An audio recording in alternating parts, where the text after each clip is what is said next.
बिस्मिल्लाहिर्रहमानिर्रहीम। अस्सलाम वालेकुम नाज़रीन, उम्मीद और दुआ करता हूँ कि आप लोग जहाँ जहाँ पर होंगे खैर वाफियत से होंगे।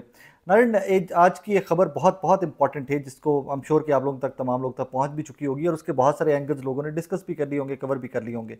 लेकिन मेरे नज़दीक उसका एक एंगल ऐसा है कि जो सबसे अफसोसनाक है और उसके ऊपर आपको और मुझे पाकिस्तानी होते हुए हम तमाम लोगों को अफसोस करना चाहिए, और वो खबर है जनाब अख्तर मेंगल साहब का नेशनल असम्बली से रिज़ाइन। वो रिज़ाइन की थोड़ी सी आप डिटेल जब पढ़ते हैं तो वो रिज़ाइन कम और जब बाकायदा मौजूदा हुकूमत सेटअप के अगेंस्ट एक चार्ज शीट है जिसके ऊपर उन्होंने तमाम अपना, जिस तरह कहते हैं ना कि दिल खोल के रख देता है कौम के सामने बंदा कि यार this is what is happening, you tell me what to do. और उसी तरह उनकी ज़रा पहले खबर सुन लीजिए, उसके बाद इसके ऊपर थोड़ी सी बात करते हैं। इस्लामाबाद में प्रेस कॉन्फ्रेंस करते हुए अख्तर मेंगल ने कहा कि पार्लियामेंटेरियन ने खुद कहा है कि बलूचिस्तान हमारे हाथों से निकल रहा है। मैं कहता हूँ बलूचिस्तान आपके हाथों से निकल नहीं रहा बल्कि निकल चुका है। उन्होंने कहा कि बलूचिस्तान में बहुत से लोगों का खून बह चुका है, इस मसले पर सबको इकट्ठा होना चाहिए, इस मसले पर बात करने के लिए एक इजलास बुलाना चाहिए था। उन्होंने मजीद कहा कि जब भी इस मसले पर बात शुरू की तो ब्लैकआउट कर दिया जाता है। मेरी बातों पर अगर आपको इख्तलाफ है तो आप मेरी बातें तहम्मुल से सुने, मुझे बेशक पार्लियामेंट के बाहर काउंटर कर दें, लेकिन बातें सुने तो सही। हमारे साथ कोई भी नहीं और ना कोई बात सुनता है। फर्दर उन्होंने चल के कहा है कि इस तरह की नेशनल असम्बली की सीट से बेहतर है, इस तरह की सियासत से बेहतर है कि मैं पकौड़े बेच लूँ और वो इससे कदरे बेहतर हो गया एंड ऑल दैट। अच्छा, अब इसमें डिफरेंट एंगलिंग हर बंदे की है। बलूचिस्तान का इशू बहुत डेलिकेट इशू है, उसमें हम तमाम लोग टाइम टू टाइम बात भी करते रहते हैं, लेकिन ऑब्वियसली बहुत केयरफुल होकर बात करना पड़ती है कि इशू थोड़ा सा सेंसिटिव है। वो टाइम के जब आपको तमाम पॉलिटिकल पावर्स जो हैं उनको इंगेज करना है। वैसे तो पूरे पाकिस्तान में इस टाइम के ऊपर इंगेजमेंट की ज़रूरत है। पाकिस्तान तहरीक इंसाफ पार्लिमानी जमात होते हुए भी एजिटेशन की पॉलिटिक्स और अपोजिशन को इंगेजमेंट नहीं मिली उस किस्म की हुकूमत की जानिब से जो उनको मिलनी चाहिए थी, जो प्रॉब्लम के सोलूशन की तरफ जाती। बट जब स्पेसिफिकली हम बात करते हैं बलूचिस्तान की, तो बलूचिस्तान बाकी सूबों से डिप्राइव्ड है, वी ऑल नो दैट कि डिप्राइव्ड है।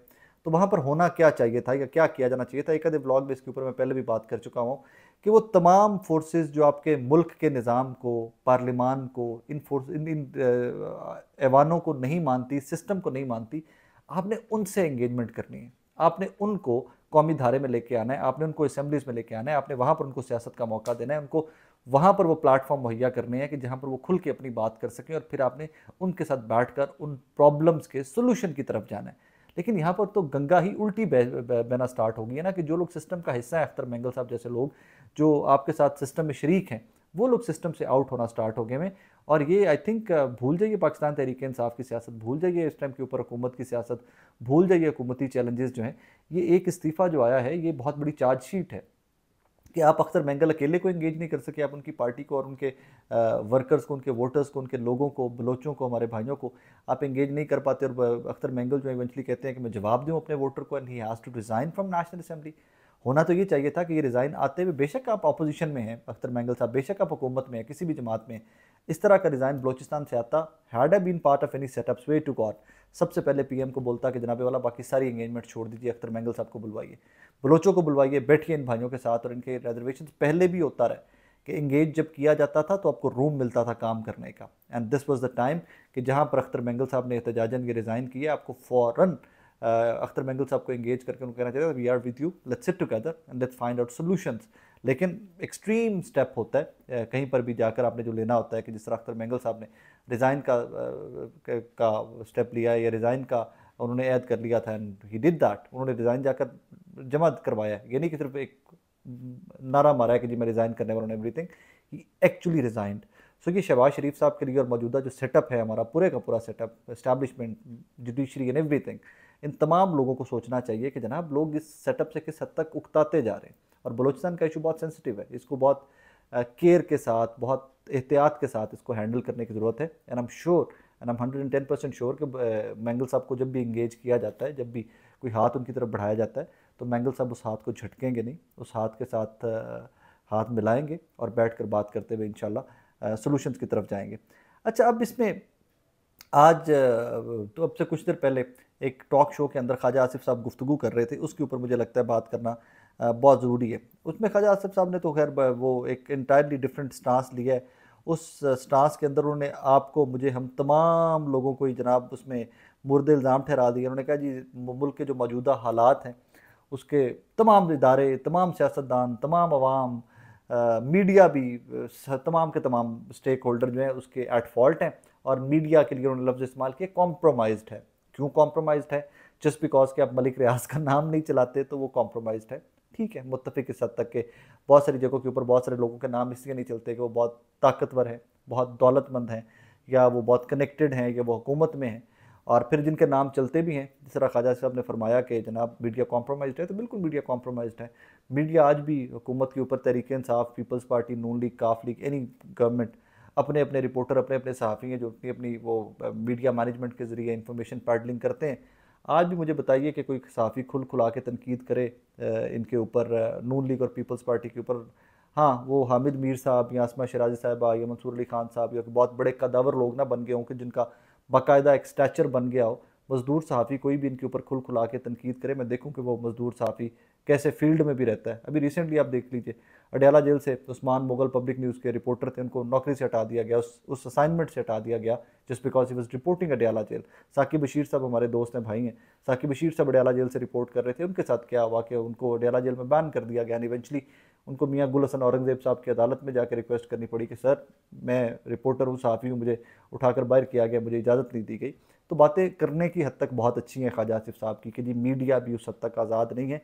आप ज़रा मीडिया की वो ज़रा थोड़ा सा लूज़ तो कीजिए, थोड़ा सा जो जहाँ जहाँ से टाइट किया हुआ मीडिया को ज़रा ढील तो दीजिए उसके अंदर, और देखिए कि मीडिया किस हद तक कॉम्प्रोमाइज़ है। मुझे नहीं पता बहुत बिग जाइंट्स का, मुझे नहीं पता, लेकिन नौजवान सहाफ़ी जो हैं वो खुल खुला के जान हथेली पर रख के रिपोर्ट करते हैं ख्वाजा साहब।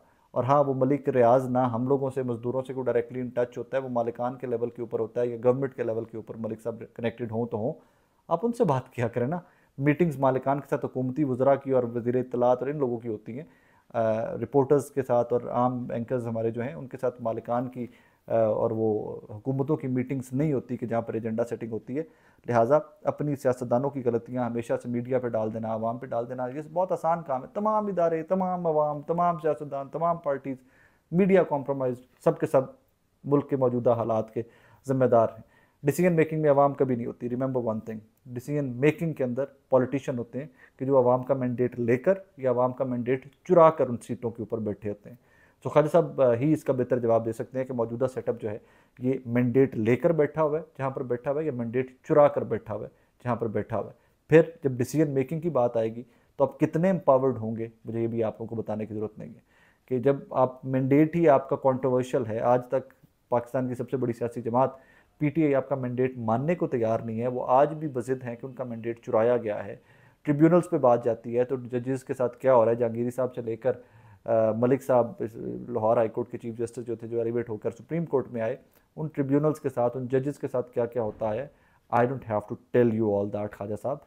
लिहाजा ठीक है, पॉलिटिकल मनूवरिंग कीजिए, ठीक है, स्टेटमेंट इस तरह की दीजिए कि आप इंगेज कर रख सकें अपने वोटर्स को, लेकिन ओवरऑल थोड़ा सा देखिए भी सही कि हालात वाक़यात इस मुल्क के जा कहाँ पे रहे, उसके रिस्पॉन्सिबल आप, मैं, हम सब हैं। मैं मानता हूँ कि हम भी, सहाफ़ी भी इसमें, मीडिया भी बिल्कुल उसमें रिस्पॉन्सिबल है, लेकिन मलबा हम पर डालकर ख़ुद पतली गली से निकलिए मत। डिसीजन मेकिंग सिर्फ पॉलिटिशियंस के पास होती है, डिसीजन मेकिंग सिर्फ इस मुल्क के मुक्तदरा के पास होती है, जिसको स्टैब्लिशमेंट कहते हैं। डिसीजन मेकिंग में फैसिलिटेट करने वाली पावर्स कौन कौन सी हैं, कहाँ कहाँ पर हैं, उनमें सहाफ़ी नहीं होते। ऑब्वियसली सहाफ़ी वही होते हैं जो गलतियों की तनकीद करते हैं, गलतियों के ऊपर निशानदही करते रहते हैं एंड इवेंचुअली उनको हाईलाइट करते रहते हैं। So I hope and I pray कि कुछ सेंस प्रिवेल करे, कुछ सैनिटी प्रिवेल करे, और अख्तर मैंगल साहब से लेकर मीडिया तक को जो टारगेट किया जाता है ना कि जनाब ये मीडिया जो है ये कॉम्प्रोमाइज्ड है, इसके ऊपर थोड़ा सा नेक्स्ट टाइम इस तरह की स्टेटमेंट देते हुए थोड़ा सा एक दफ़ा दोबारा सोच ज़रूर लिया जाए। अपना बहुत सारा ख्याल रखिएगा नाज़रीन, दुआ में रखिएगा। अल्लाह हाफ़िज़।